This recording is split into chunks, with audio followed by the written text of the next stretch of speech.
Assalamualaikum warahmatullahi wabarakatuh. Saya Dian Sekarsari Oktaviana Sakti dengan NIM 430402080 dari kelas 4C. Di sini saya akan mempresentasikan UTS saya yang berjudul Asesmen Bakat dengan mata kuliah tes psikologi 2 atau tes bakat minat dengan dosen pengampu Bu Eva Palupi. Selanjutnya saya akan membahas dengan topik 1, pengertian bakat, 2, faktor-faktor yang mempengaruhi perkembangan bakat, 3, teori tentang macam-macam bakat atau teori faktor. Yang keempat, instrumen pengukuran bakat. Ya, kita langsung masuk ke pengertian bakat. Yang pertama yaitu bakat adalah kondisi atau rangkaian karakteristik yang dipandang sebagai gejala kemampuan individu dalam memperoleh pengetahuan, keterampilan, atau serangkai respon melalui latihan-latihan. Bakat merupakan suatu karakteristik unik individu yang membuatnya mampu melakukan suatu aktivitas dan tugas secara mudah dan sukses. Bakat adalah kemampuan bawaan yang merupakan potensi yang masih perlu diperkembangkan atau dilatih untuk mencapai suatu kecakapan dan pengetahuan dan keterampilan khusus. Dan bakat juga merupakan potensi dan bukan sesuatu yang sudah benar-benar nyata dengan jelas. Bakat lebih sebagai kemungkinan yang masih harus diwujudkan. Selanjutnya, bakat menurut para ahli, yaitu Bingham. Bingham mengatakan bahwa bakat sebagai a condition or set characteristic regarded as symptomatic of an individual ability to acquire with creating some usual specific knowledge, skill, or set of response. Yaitu, bakat adalah suatu kondisi atau serangkaian karakteristik atau kemampuan seseorang dengan suatu latihan khusus memungkinkannya mencapai suatu kecakapan, pengetahuan, dan keterampilan khusus. Misalnya, kemampuan berbahasa, kemampuan bermain musik, dan lain-lain. Dan selanjutnya yaitu Guilford mendefinisikan bakat sebagai kemampuan kinerja yang mencakup dimensi perspektual, psikomotor, dan intelektual. Dan sedangkan menurut Woodward dan Marquis, bakat adalah sebuah prestasi yang mana dapat diramalkan serta diukur dengan melalui sebuah tes khusus. Oleh karena itu, bakat bisa dikategorikan sebagai sebuah kemampuan atau ability. Woodward and Marquis dalam Surya Batra dan Wahyuni mendefinisikan bakat sebagai prestasi yang dapat diramalkan dan diukur melalui tes khusus. Oleh karena itu, bakat dikategorikan sebagai suatu kemampuan atau ability yang memiliki 3 arti, yaitu 1. Assessment merupakan kemampuan aktual yang dapat diukur dengan menggunakan alat ukur tertentu. 2. Capacity merupakan kemampuan potensial yang dapat diukur secara tidak langsung melalui pengukuran kecakapan individu, di mana kecakapan berkembang dari perpaduan antara dasar dengan latihan intensif dan pengalaman, keseluruhan kemampuan intelektual yang dimiliki seseorang. Dan yang ketiga, aptitude, yaitu kualitas pada diri individu yang hanya dapat diukur dengan menggunakan alat tes khusus yang sengaja dibuat untuk mengungkap kemampuan tersebut. Dan menurut Connie Semiawan, bakat sebagai aptitude biasanya diartikan sebagai kemampuan bawaan yang merupakan potensi atau potential ability yang masih perlu dikembangkan atau dilatih. Dan selanjutnya yaitu tes bakat aptitude test dapat didefinisikan sebagai kemampuan belajar bawaan dan dalam bidang khusus yang diperlukan untuk memfasilitasi belajar, kecerdikan, kepandaian, kesesuaian, kesiapan, kecenderungan, alam atau yang diperoleh disposisi atau kapasitas untuk aktivitas tertentu. Dan penilaian bakat dapat digunakan untuk memprediksi keberhasilan atau menentukan jenjang pendidikan yang sesuai. Dan selanjutnya yaitu faktor-faktor yang mempengaruhi perkembangan bakat. Oke, yang pertama faktor bawaan adalah suatu potensi dimiliki secara alamiah.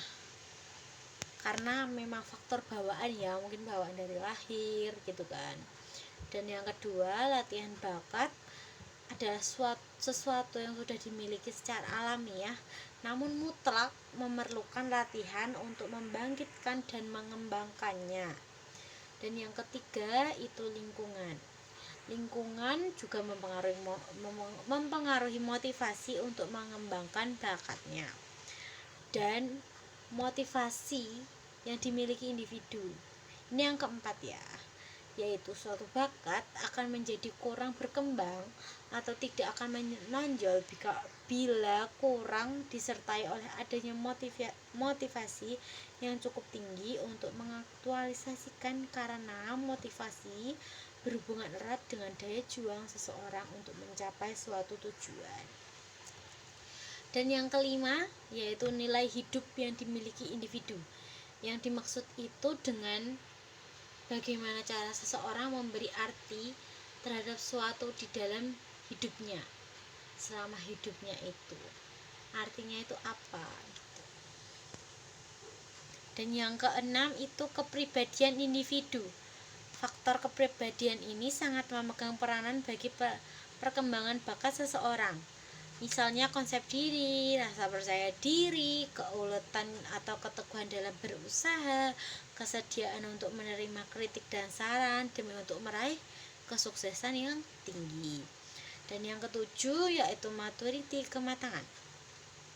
Yaitu bakat tertentu akan berkembang dengan baik apabila sudah mendekati atau menginjak masa pekanya. Jadi suatu hal yang sulit adalah dalam menentukan kapankah saatnya, pada usia berapakah suatu kemampuan atau bakat tertentu sudah matang untuk dikembangkan atau dilatih. Karena untuk masing-masing kemampuan itu dan untuk setiap orang kematangannya belum tentu atau tidak selalu sama. Jadi sebagaimana sudah diuraikan sebelumnya bahwa lingkungan juga memegang peranan yang sangat menentukan perkembangan tidaknya suatu bakat. Oleh karena itu, lingkungan dapat berfungsi sebagai perangsang untuk berkembangnya bakat, tetapi juga dapat sebaliknya, yaitu untuk faktor penghambat bagi aktualisasi diri dan perkembangan bakat yang dimiliki seseorang. Dan selanjutnya yaitu minat individu yang bersangkutan. Jadi suatu bakat tertentu tidak akan berkembang dengan baik apabila tidak disertai minat yang cukup terhadap bidang atau hal yang sesuai dengan bakat tersebut. Begitu. Selanjutnya yang ketiga yaitu teori tentang macam-macam bakat atau teori faktor. Di sini teori faktor adalah pandangan yang mengatakan bahwa kepribadian seseorang dapat dilukiskan dengan mengidentifikasi jumlah ciri sejauh tampak dari hasil testing psikologi yang mengukur masing-masing dimensi kepribadian itu. Konseling sifat dan faktor berpegang pada pandangan yang sama dan menggunakan tes psikologis untuk menganalisis atau mendiagnosis seseorang mengenai ciri-ciri dimensi atau aspek kepribadian tertentu yang diketahui mempunyai relevansi terhadap keberhasilan atau kegagalan seseorang dalam jabatan dan mengikuti suatu program studi. Kepribadian merupakan suatu sifat atau faktor yang sangat berkaitan dengan satu dengan lainnya, seperti kecakapan, minat, sikap, dan temperamen. Hal yang mendasar bagi konseling sifat dan faktor adalah asumsi bahwa individu berusaha untuk menggunakan pemahaman diri dan pengetahuan kecakapan dirinya sebagai dasar bagi pengembangan. Seperti itu.